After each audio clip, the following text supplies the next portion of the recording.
Hai guys, sebelum kalian nonton video ini, jangan lupa klik tombol subscribe di sudut kanan bawah ya. Hai guys, welcome back to the Ibel Channel. Dan di segmen di segmen bincang bareng Ibel kali ini tuh aku bakalan nggak interview sih, bakal ngobrol bareng temenku yang lagi di Hungaria ya. And dia ini salah satu anak bangsa yang beruntung banget dapat beasiswa untuk sekolah di sana. Dan jurusannya pun ini bukan jurusan yang terbilang umum ya, agak asing dengernya. Nggak asing sih, cuma jarang banget denger orang yang bisa ambil jurusan ini apalagi buat di jenjang perkuliahan gitu. Ini kalau nggak salah dia ngambil master. Sekarang aku lagi nungguin dia connect di Skype dan kita bakal ngobrol lewat video call. Guys, hari ini aku udah connect bareng temanku Andre. Andre posisinya di mana? Hai, saya lagi di Hungari sekarang, tepatnya di kota Debrecen, kota kedua terbesar di Hungari. Ibu kotanya apa tuh, Hungari? Budapest kan? Ibu kotanya Budapest ya. Nah, dari Budapest berapa lama, Andre?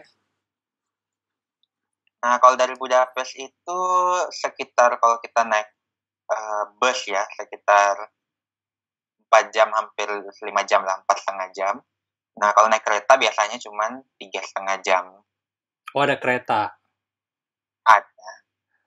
Sebelum bertanya lebih lanjut nih, Andre, kamu tuh bisa sampai ke Hungari, ke sana itu dalam rangka apa?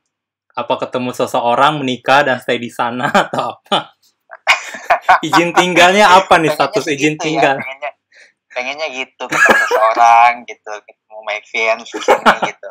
Enggak, saya di sini lagi kuliah. Ya, semester akhir sekarang. Alhamdulillah. Alhamdulillah. Nah, saya semester akhir. Saya kebetulan lagi studi molekular biologi di kampus University of Debrecen. Nah, saya datang ke sini dengan beasiswa, namanya Stipendium Hungarikum. Itu Terus itu tuh ya, bachelor degree apa master degree? kalau beasiswa master degree, tapi sekarang itu udah buka untuk semua kok. Untuk bachelor ada, untuk master degree ada, untuk PhD juga ada.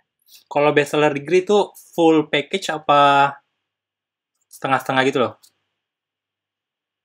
Nah, kalau untuk di sini sendiri sih, kan ini kan beasiswa Stipendium Hungarikum ini kan dari organisasi yang dinaungi pemerintah Hungaria ya.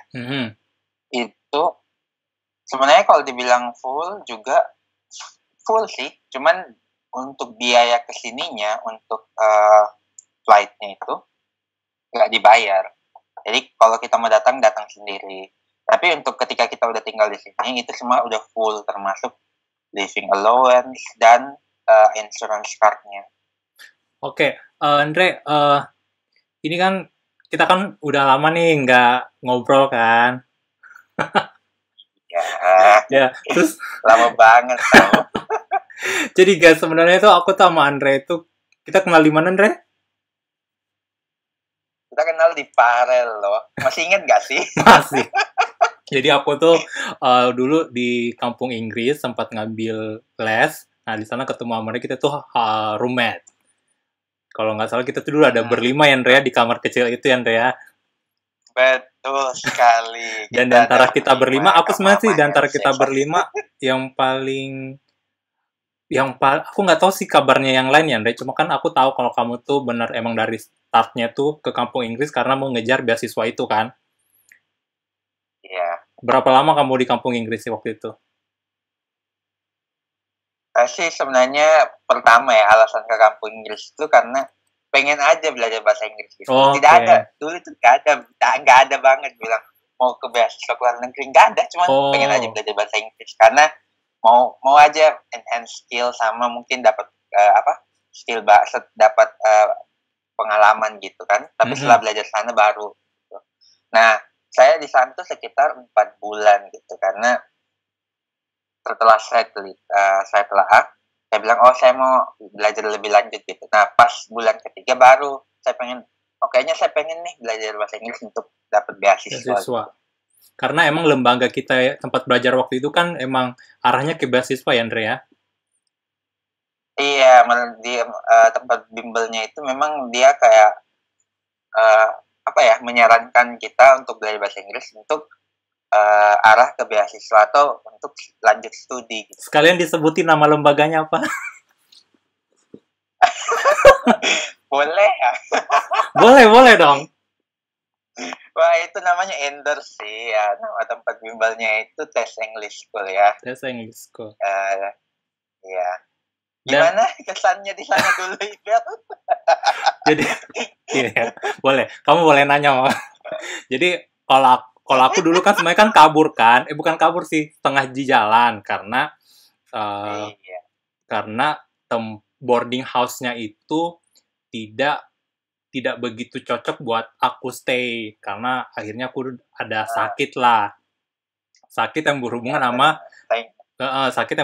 kulit. Nah akhirnya aku ke dokter kan di sana, dan pas di sana kok bisa dapat sakit kayak ini. Jadi aku putusnya udahlah aku selesai, dan nyari tempat lembaga yang lain tuh kayaknya emang susah karena yang bagus itu aku cuma tahu 2 kalau nggak salah, si tes sama satunya lagi tuh apa gitu yang harus les 6 bulan. Karena kan aku preparation-nya buat IELTS kan waktu itu. Nah, terus waktu itu kan mau IELTS, dan akhirnya aku memutuskan untuk tidak melanjutkan. Aku kayaknya cuma sebulan doang kan. Padahal waktu itu aku statusnya baru pulang dari Australia, tapi aku harus belajar bahasa Inggris karena ya itulah aku orangnya agak introvert. Jadi kurang bergaul di sini. Nah, terus ini Dre. Kalau kita bergaul, bukannya kita temenan. Iya, kita tetap temenan sampai sekarang, emang. Cuma, Dre, ini kalau urusan beasiswa ini, Dre, kamu tuh taunya emang pas lagi di tes English di Pare, apa kamu bertanya sama, kamu dulu kan kuliah di Makassar kan? Di Unhas? Iya. Nah, itu informasi beasiswa ini dari Unhas apa dari Pare? Enggak, justru beasiswa ini saya dapat kan saya gabung kayak follow Line gitu kan. Dulu kan kita masih pakai Line gitu. Nah saya follow, ada nama tempatnya itu lupa namanya. Beasiswa Indonesia. Oke. Nah masih ada nggak sampai sekarang di situ saya lihat itu, saya nggak tahu ya karena Line saya udah terreset, dan ketika saya install udah nggak bisa masuk lagi karena nggak tahu, mungkin passwordnya saya udah lupa gitu kan. Oke. Terus gimana? Mungkin ada karena dia terakhir tahun lalu tuh masih update kok saya lihat.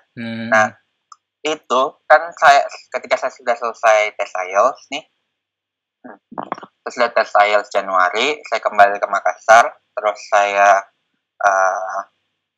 mulai apply beasiswa. Saya bukan cuma beasiswa ini saya apply, tapi banyak banget beasiswa dan ditolak kebanyakan. Oke. Biasalah, nasib. Iya, itu pengejar beasiswa seperti itu. Ketika saya daftar untuk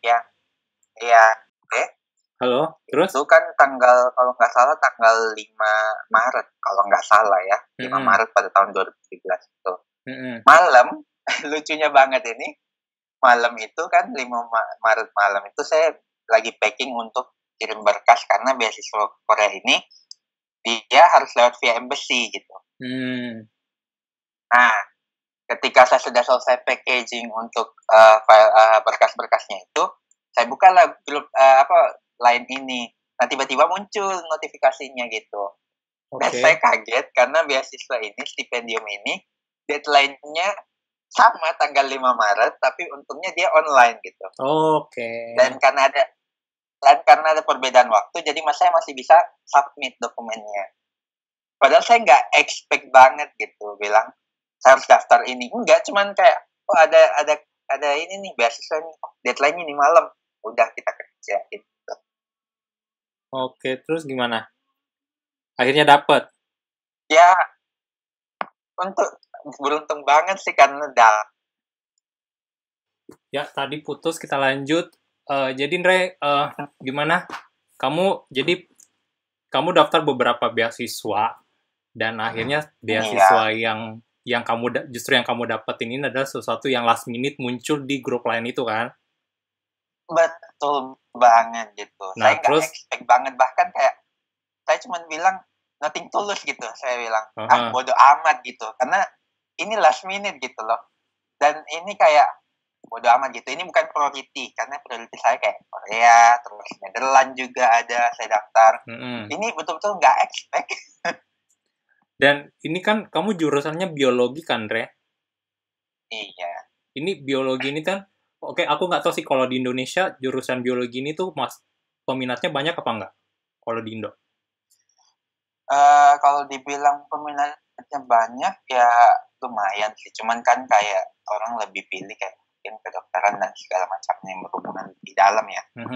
Masyarakat atau farmasi yang lebih kekimiaan gitu. Nah kalau untuk mungkin di daerah Jawa sendiri sih ya, kan udah kemajuan teknologinya mungkin lebih mumpuni ya. Sama mungkin universitasnya udah lebih maju gitu. Dan jadi kalau misalnya kayak macam saya sebut aja kampusnya kayak ITB, IPB gitu kan, mereka itu udah lebih mulai kayak penjurusan gitu dan peminatnya itu lumayan banyak. Karena saya punya teman di salah satu kampus itu dan memang dari segi pembelajarannya udah beda banget gitu dari banding dengan biologi umum yang saya pelajari di universitas saya. Nah, terus kalau yang di Hungari sendiri mahasiswanya kira-kira banyak nggak untuk jurusan ini? Untuk jurusanku sendiri kan kita international student ya, karena dia ada 2 program internasional sama yang Hungarian, yang lokal gitu, dan master. Nah untuk internasional sendiri peminatnya itu lumayan banyak kalau saya lihat yang daftar, cuman yang lolos itu nggak lebih dari 20 orang selalu, karena memang kelasnya didesain itu hanya untuk 20 orang maksimal. Jadi kuota beasiswa ini tuh per tahunnya ada berapa sebenarnya? Kalau untuk Indonesia sendiri ya, karena untuk kuota per negara itu beda-beda, itu tergantung dari agreement sama pemerintah dari pemerintah Hungarinya sama Kementerian Kemenristek Indonesia atau kementerian di Indonesia. Nah kalau Indonesia sendiri sekarang kuotanya itu udah bertambah 100 ya, kalau dulu itu cuma 50 gitu. 50 tuh dulu kalau 50 selalu full nggak tuh? Terpenuhi semua? 50 itu nggak selalu full, karena kenapa? Dari dulu itu banyak banget orang itu, bukan nggak expect atau apa ya, cuman kayak ini kayak the third chance gitu, atau third choice atau second choice gitu. Soalnya ketika saya daftar dan saya udah lulus juga, ada sekitar 3 orang itu, mereka itu daftar, udah nominated, tapi nggak diambil beasiswanya. Karena kenapa? Bukan priority, lebih mereka dapat beasiswa lain dan mereka ngambil beasiswa itu. Beasiswa lain itu. Dan akhirnya dari 50... Jadi nggak selalu. Ya terus lanjut, gimana, Re? Dan itu hampir tiap tahun pasti ada gitu, nggak selalu full kayak 50 dulu aja, 2017, 2018, 2019 kan 50. Itu nggak pernah full 50 orang gitu yang datang. Pasti ada kayak 48 mungkin, atau 47, 46 gitu. Nah terus sekarang kan jadi 100 tuh, berarti yang datang per tahunnya udah lebih 50 orang dong, harusnya ya? Iya harusnya, dan sekarang kan ke tahun lalu kan belum dibuka untuk bachelor ya. Dan berarti untuk komunitas sama PhD. Oke. Oh ada PhD juga ya? Iya ada. Nah sekarang itu ada bachelor, jadi kemungkinan itu pasti kuotanya bachelor itu lebih tinggi gitu daripada yang lain. Dan kemungkinan kan anak-anak S1 itu biasanya excited kan, apalagi kalau dibilang untuk study abroad. Makanya mungkin tuh nanti banyak yang datang itu. Kemungkinan 6 bulan lebih. Terus komunitas Indonesia di sana gimana? Anak-anak international student-nya? Kalau komunitas yang anak kayak PPI gitu ya maksudnya? Iya, kayak PPI. Atau enggak, kalau saya sendiri kan sebenarnya kalau di Sydney itu ada grup Facebook yang emang di-create sama orang Indonesia dan kebanyakan membernya itu orang Indonesia. Jadi mau international student, mau itu dia udah citizen tapi emang darahnya Indonesia, semuanya kumpul di situ. Jadi komunikasinya semua di sana. Kalau di Hungari, kalian itu ada komunitas seperti itu atau enggak? Kalau kita sih kayak komunitas gitu belum ada ya. Cuman kayak kita masih dinaungi sama KBRI, karena jumlah orang-orang Indonesia sini kan masih nggak terlalu banyak ya, nggak sampai 300. Oh, jauh banget Ya, sama di jadi sini. ya, jauh banget, beda banget sama Australia gitu. Jadi kita sini satu ngarit tuh nggak sampai 300 gitu. Makanya komunitas itu kita cuman kayak kalau mahasiswa itu kita dalam lingkup PPI negara ngarit. Terus kalau untuk lebih jauh tingkatnya itu kita lebih dinaungi sama KBRI gitu. Kalau di KBRI kan kita kalau dinaungi KBRI biasanya kita bisa lihat ada pekerja juga. Oke. Sama retirement. Terus kita balik ke beasiswamu lagi nih ya. Mungkin penonton aku ada yang pengen ikutan join nih. Di antara beberapa beasiswa yang kamu udah daftar, itu persyaratannya beda-beda apa sama aja semuanya sebenarnya secara garis besar?